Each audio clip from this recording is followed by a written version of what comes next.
a esta hora de la mañana nos encontramos vía Zoom con el señor Eber Campos, abogado constitucionalista, a quien por supuesto le vamos a dar la bienvenida al programa. ¿Qué tal? ¿Cómo está? Buenos días. Buenos días, muchas gracias por la invitación. Para comenzar, por favor, como se sabe ya en una primera legislatura se aprobó la reelección de alcaldes y gobernadores. ¿Qué implicancias tiene esta medida de aprobarse en agosto en esta segunda legislatura? Bueno, la consecuencia práctica será que los actuales gobernadores regionales, alcaldes, podrán, si así lo consideran, presentarse a una reelección en las siguientes elecciones subnacionales, que serán en el año 2026. Ujú. Ese es el efecto concreto, ¿no?, que resultaría de esta reforma constitucional. ¿Cuál fue la razón por la que se eliminó esta medida? Esta prohibición de reelección se aprobó en el año 2014. Ujú. Fue una de las pocas reformas constitucionales que se aprobaron en ese periodo, y el argumento central que en su momento se planteó fue que se requería garantizar un poco la renovación política, sobre todo a nivel de los cargos locales.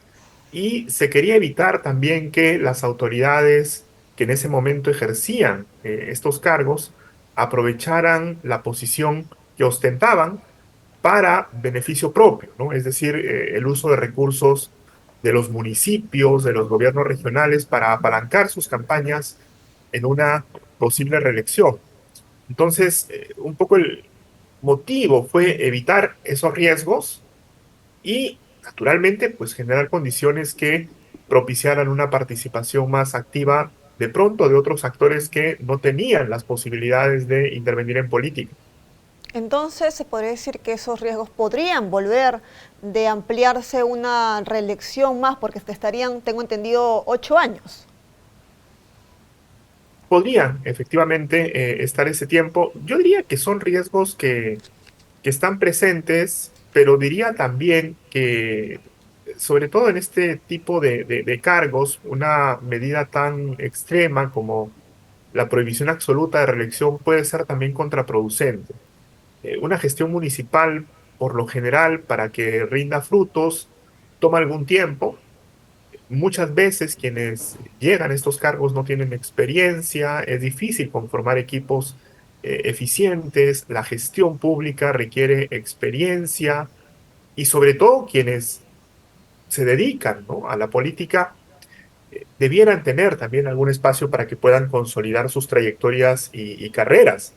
El hecho de establecer una prohibición absoluta me parece que conspira contra eso. Así que me parece con todo saludable que se permita la reelección. De pronto no ilimitada, pero sí por lo menos acotada a algún periodo. Claro, porque en este caso sería por un periodo más. ¿Usted me quiere decir que los 4 años no son suficientes para que puedan culminar de repente los trabajos, los proyectos que se han planteado? En algunos casos, ¿no? En algunos casos no es un tiempo suficiente, pero insisto, más allá de eso, me parece que es una medida adecuada que se permita al menos una reelección. En la experiencia comparada, ese es un poco más, un poco menos el estándar. Las prohibiciones absolutas, insisto, pueden ser contraproducentes, sobre todo si lo que se busca es profesionalizar la política, ¿no? Si es que lo que se quiere es evitar que aparezcan aventureros, que aparezcan personas que de pronto no tienen una vocación política y que simplemente tienen la oportunidad de postular a un cargo por cualesquiera razones no necesariamente pues muy compatibles, ¿no?, con el servicio público. Entonces a mí me parece con todo saludable, como lo es también, por ejemplo, el hecho de que se permita la reelección congresal, ¿no? Yo creo que la prohibición absoluta en este caso fue también contraproducente, sobre todo si es que ponderamos los riesgos, ¿no? Yo decía hace un momento que en el caso de la reelección de gobernadores y alcaldes, el riesgo Ujú. que se quería evitar era el mal uso de los recursos públicos, pero no debemos perder de vista también que las tasas de reelección no son precisamente muy elevadas. En ese Eh, sentido, claro, en ese sentido, existen algunos gobernadores, no todos, pero algunos que terminan su gestión con algún proceso judicial. ¿Usted considera que esos gobernadores deberían postular nuevamente a una reelección?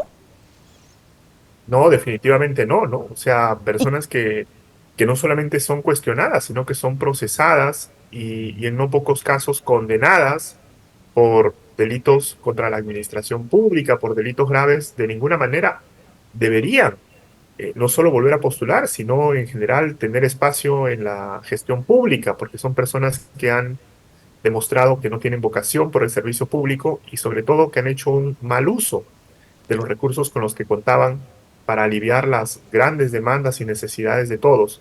Así que no, de ninguna manera, son personas que no deberían estar en la política. Pero creo que eso no tiene que ver con la reelección per se. O sea, la reelección no tiene que ser entendida como un espacio para la comisión de actos ilícitos, ni mucho menos. Quienes incurren en ese tipo de actos tienen que ser sancionados como corresponde por la ley penal y por el sistema de administración de justicia. La reelección lo que busca es, en todo caso, garantizar, como decía hace un momento, que personas que sí tienen una real vocación política puedan consolidar sus trayectorias y puedan adquirir la experiencia que de pronto al principio de su participación en un gobierno local no tenían. Y creo que eso con todo es adecuado.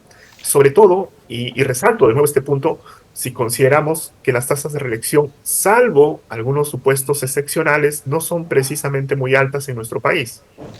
claro, señor Ever, pero ¿cómo se podría hacer en este caso para poder colocar más mecanismos de control, quizás un filtro para evitar precisamente que las personas que usted ha señalado vuelvan a postular, a reelegirse? ¿Cómo podríamos hacer? Ya existen impedimentos para la postulación a cargos de elección popular para este tipo de personas, pero insisto que esta es una responsabilidad principalmente de las organizaciones políticas, porque son estas las que presentan la oferta electoral. Los ciudadanos lo que hacemos es elegir con base en una oferta que nos plantean los partidos. Son ellos los que eligen a sus candidatos, no los ciudadanos. Los ciudadanos lo que hacemos es, con base en esa oferta que nos plantean los partidos, elegir a quienes consideramos son los más idóneos, pero sería naturalmente mejor si es que los partidos hicieran un esfuerzo por elegir a mejores cuadros, por tomar en cuenta criterios razonables que por lo menos nos permitan tener la certeza de que estamos ante personas idóneas, ante personas competentes y sobre todo ante personas honestas, ¿no? Que creo que es el gran clamor de la población en estos momentos. Claro, con respecto a la reelección de congresistas, que ya está establecido, ya está promulgado esa ley, ¿qué opina al respecto? Yo en lo personal creo que es una medida adecuada. Me parece que la reelección congresal era necesaria porque ya hemos visto con este último Congreso que nuestros representantes en muchos casos no tenían un conocimiento muy prolijo, ¿no? Del funcionamiento del Parlamento. Parece que no hay mucha claridad, ¿no? Acerca de las funciones parlamentarias y sobre todo no hay tampoco ninguna expectativa de que estas personas se mantengan en la política. Es decir, son políticos de ocasión, son personas que por alguna razón en particular pudieron postular al Parlamento, fueron elegidos, pero saben que una vez que pase este periodo, van a dejar la política porque no había reelección. Ahora sí la hay, pero digamos, cuando postularon no la había, y entonces sus expectativas y naturalmente también la manera como enfocan su labor es distinta, porque no tienen ningún incentivo para tratar de congraciarse, por tratar de empatar con las expectativas ciudadanas, porque saben que al margen de eso no van a tener ningún rédito posterior, porque no van a poder postular a ninguna reelección en ese escenario. Ahora eso ha cambiado, pero ha cambiado también en virtud de que ahora contamos con un Congreso bicameral. Ajá. de todas maneras, pues va a cambiar toda la lógica, ¿no? Del funcionamiento del Congreso tal como lo conocíamos hasta ahora. Así es, señor Ever. Le agradezco por su participación. Gracias por habernos acompañado. No, muchas gracias por la invitación, que estén muy bien. Bien, a esta hora de la mañana es momento de ir a una brevísima pausa y retornamos con más información aquí en JN Noticias.